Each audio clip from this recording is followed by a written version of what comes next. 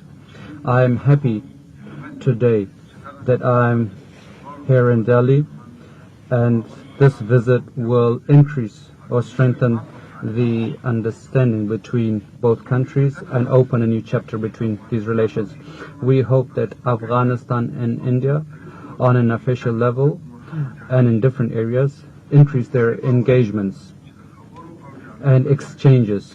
We hope that through talks and dialogue we can increase the level of understanding between us. During the American occupation, there was many ups and downs that happened. However, throughout this time, we never gave a statement against India. Rather, we always sought good relations with India. We will not allow any group to threaten anyone else or use the territory of Afghanistan against others.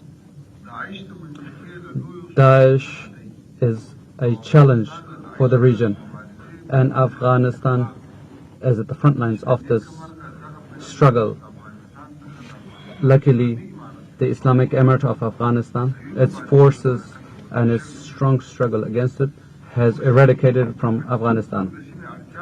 The need of our region is that we combat this menace together, and this is a need for the common prosperity of both nations.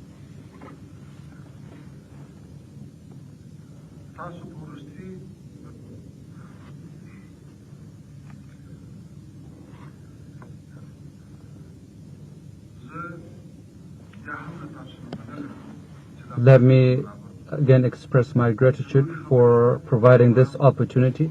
I have more to add and we will continue the talks. Thank you.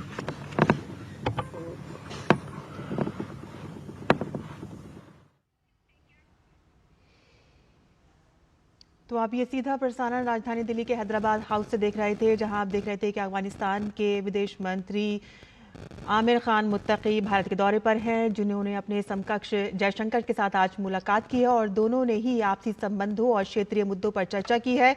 और ख़ास तौर पर जयशंकर ने कहा कि अफगानिस्तान के साथ हमेशा से ही हमारे मैत्रीपूर्ण संबंध रहे हैं और हमने अफगानिस्तान के लोगों की बहाली के लिए कई प्रोजेक्ट्स वहां पर शुरू कर रखे हैं। और साथ ही उन्होंने कहा है कि जब भूकंप आया था तो भारत की तरफ से काफ़ी मदद वहां पर भेजी गई और अफगानिस्तान के बहुत सारे ऐसे स्टूडेंट्स हैं जो भारत की यूनिवर्सिटीज़ में पढ़ रहे हैं।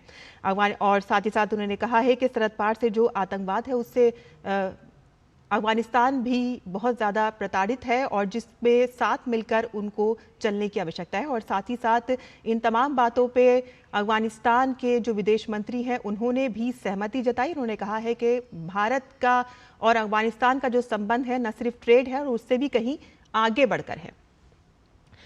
तो ये आप वार्ता देख रहे थे और अब यहाँ पर जी तो देखा आपने कि किस तरह से आप बता दें आपको कि अफगानिस्तान के जो विदेश मंत्री हैं वो एक हफ्ते के भारत दौरे पर हैं और यहाँ पर आज उनकी मुलाकात अपने समकक्ष जयशंकर से हुई है और कई द्विपक्षीय मुद्दों पर और कई क्षेत्रीय मुद्दों पर आज चर्चा हुई। देखा कि आपने किस तरह से विदेश मंत्री जयशंकर ने कहा कि हमारे अफगानिस्तान के साथ काफ़ी महत्वपूर्ण संबंध रहे हैं और इतना ही नहीं है, हमने अफगानिस्तान में कई ऐसे उनकी बहाली के लिए, वहाँ के लोगों की बहाली के लिए कई ऐसे प्रोजेक्ट भी लॉन्च किए हैं।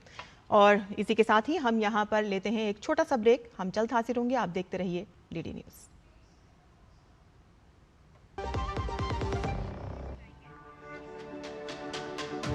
मेरी पसंद, मेरी पसंद,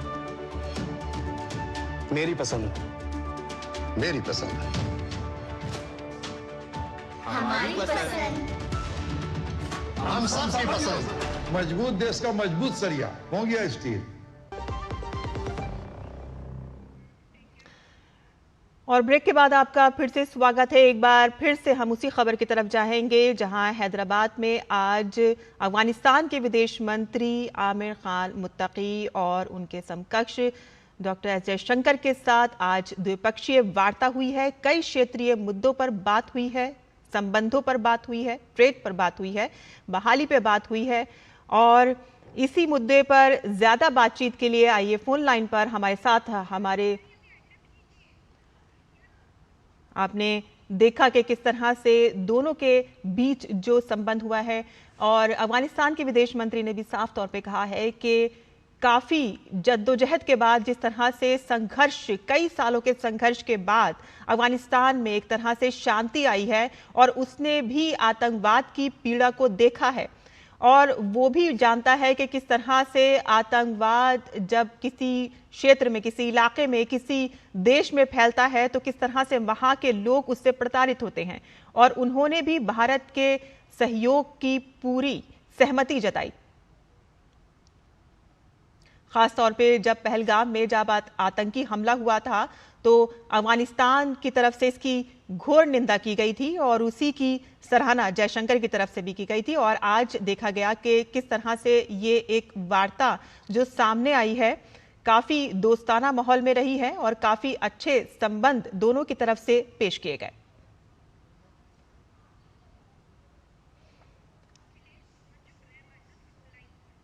और इसी पर ज्यादा बातचीत करने के लिए हमारे साथ हमारे संवाददाता अखिलेश सुमन इस वक्त जुड़ गए हैं। अखिलेश, हम देख रहे हैं कि अफगानिस्तान में तालिबान के नियंत्रण के बाद पहली बार वो भारत के साथ वार्ता करने के लिए आए हैं।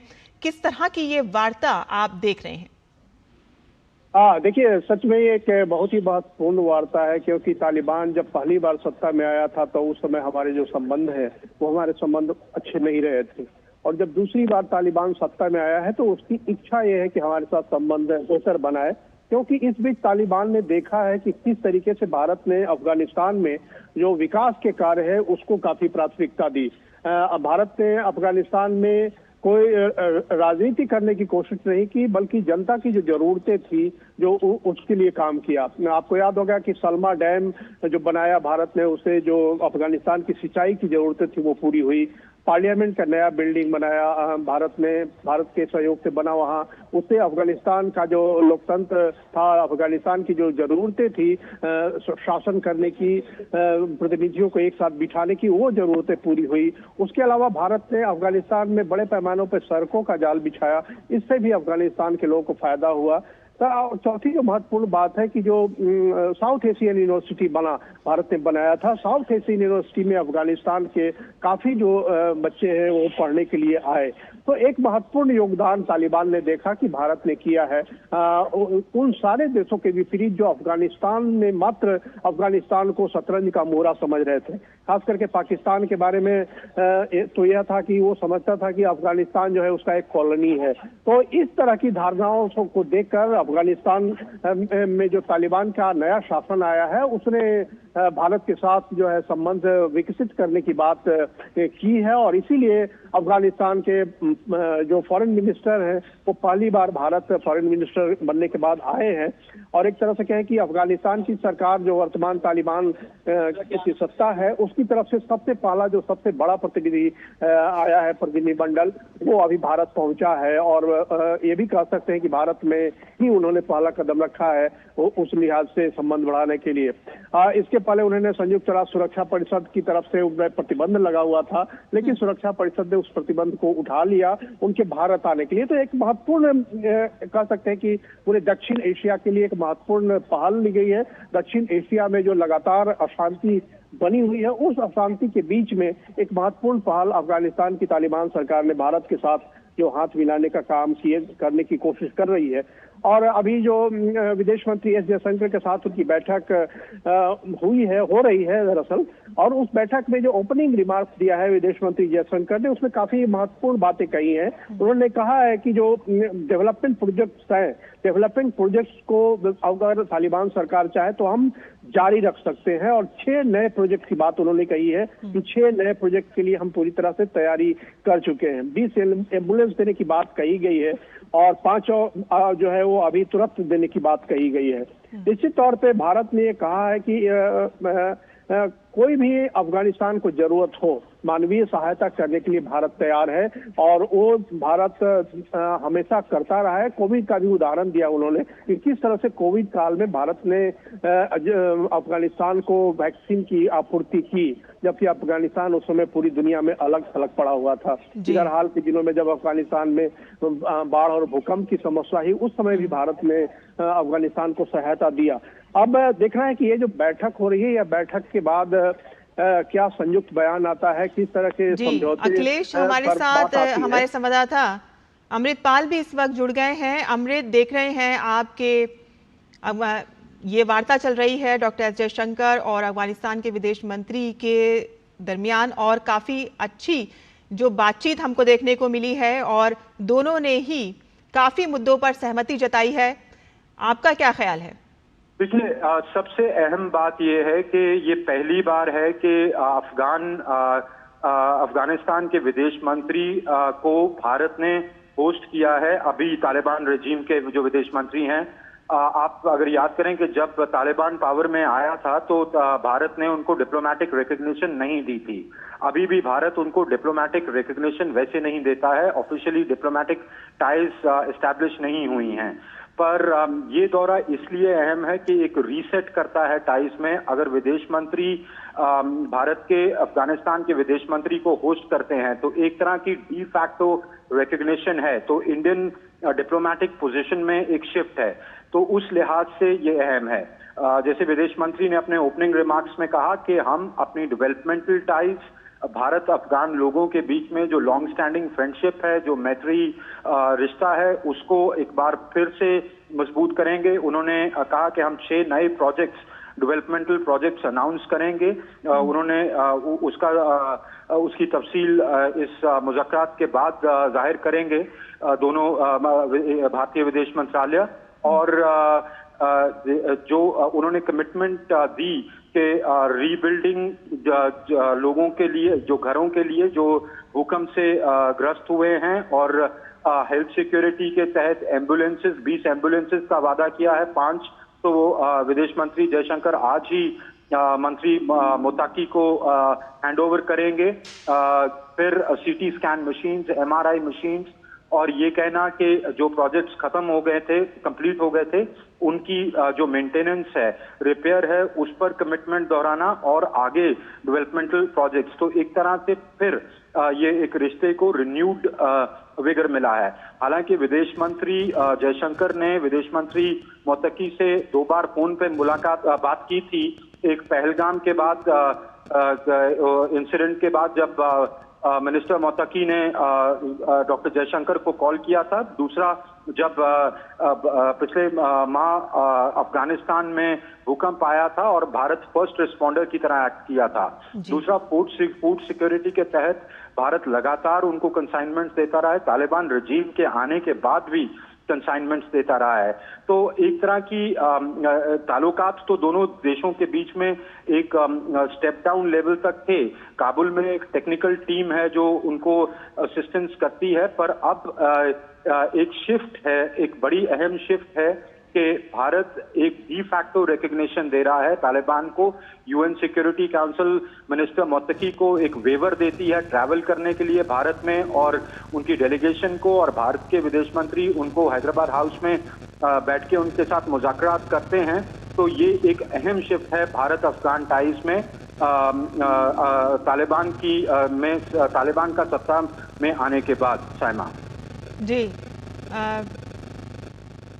अमृतपाल, जैसे कि हमने देखा है, हमेशा से भारत के संबंध जो आसपास के पड़ोसी देश हैं उनके साथ हमेशा से ही मैत्रीपूर्ण रहे हैं, और आज भी ये जाहिर हो गया है कि अफगानिस्तान जिसको बहुत ही कम लोग आहिस्ता आहिस्ता करके मान्यता दे रहे हैं, भारत ने भी उसके जो इंफ्रास्ट्रक्चर है, उसके प्रोजेक्ट हैं जो बहाली के जो पहले से रोक दिए गए थे, उसको एक बार फिर से शुरू करने पर सहमति जताई है। तो ये एक अच्छी पहल भारत की तरफ से हुई है, और ये हमने देखा है आज। और हमारे दोनों संवाददाताओं को बहुत बहुत धन्यवाद इस तमाम जानकारी के लिए। और इसी के साथ ही अब हम अपना बुलेटिन यहीं ख़त्म करते हैं। हमें अनुमति दें। नमस्कार।